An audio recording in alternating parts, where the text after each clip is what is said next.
Hello, class.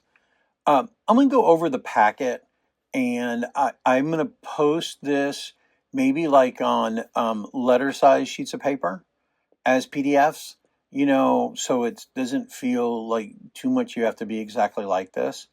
Um, so this is a packet of 10 sheets and yours might be different. Totally fine. Okay. I'm going to go through the packet and kind of go over it a little bit. Let me zoom in a little bit. So obviously we have the cover sheet, and I think everyone does a great cover sheet. We all know how to do that, and we all know how to link the things we need to link. All right. So remember, cover sheets are always not to scale. Even if you're using something that the rendering is in a scale, which it will have to be since it's the way the software works, but it's still not to scale so somebody doesn't take a scale rule to it because it's only in scale on one plane. Okay, so the next plate you should have should be your ground plan or ground plans. Some people have more than one. You could do one with the furniture and without. In this case, I think it's fine to have the furniture on it. Doesn't get in the way too much. One of the things I didn't cover, and I will cover more in depth, it's just my fault for overlooking it, is you want to look at labeling your walls. In this case, it's interior walls, but any sort of scenic element wants to be broken up into sections. In this case, I'm saying A, B is this wall, and C is this wall. And this is fairly typical.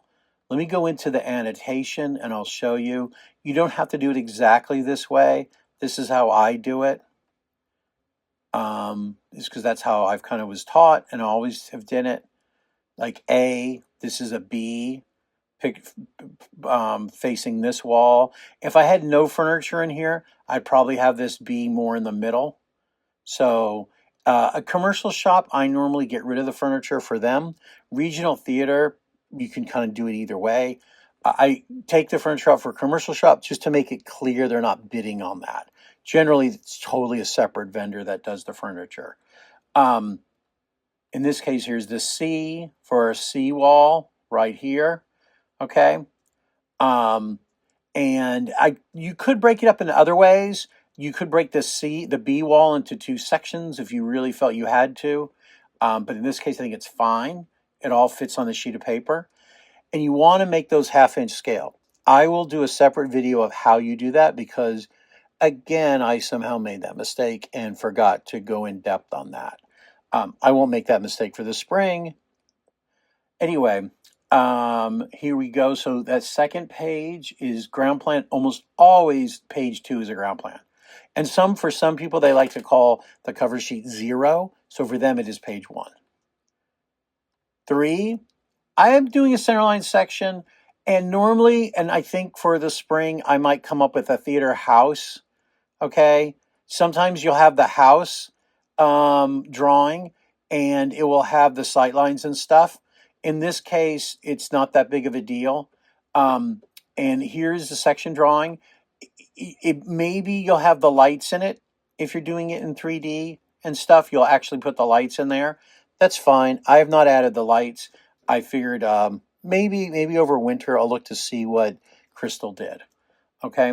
And that would be 3. In this case, I actually did a second centerline section to get that wall.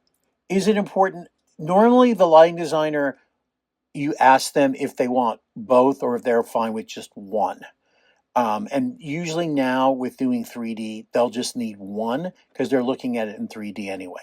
I did 2, which is, again, totally fine. In fact, this side has a staircase. It might be slightly more interesting. Either way, here is the centerline section.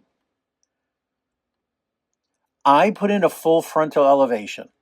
That is truly for the lighting designer more so than anyone else. It works the same as a section view. In this case, I was able to fit it in 1/2 inch. So I went with 1/2 inch. I need to update the scales that before I print this thing. That should be 1/2 inch scale. All right.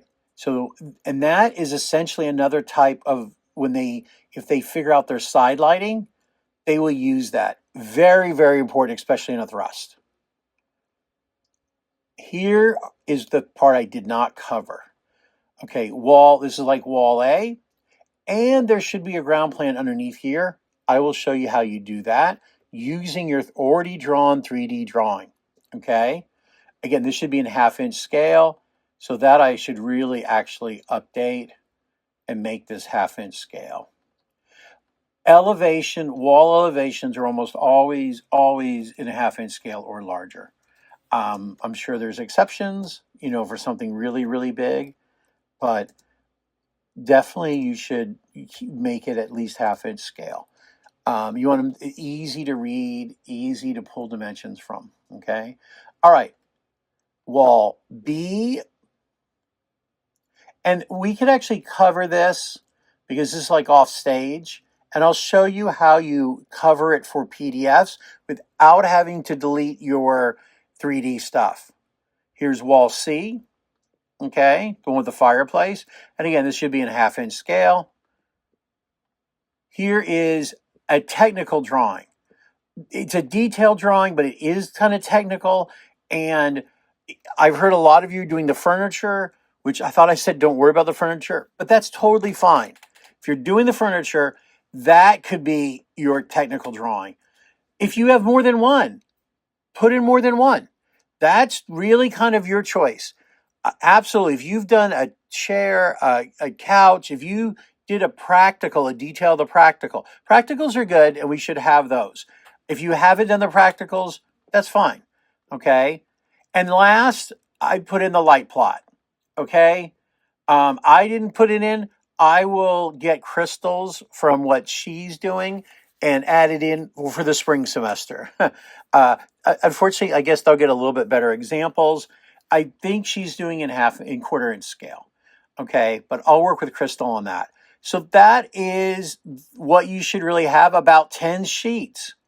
That's really it. I'm going to make a separate video about how you do the walls elevations. Okay. And I don't think once they're drawn, I don't think it should take too much time. Okay. I'm going to make that video and you can watch that. Remember, tomorrow I will be at Round Table Pizza in the afternoon.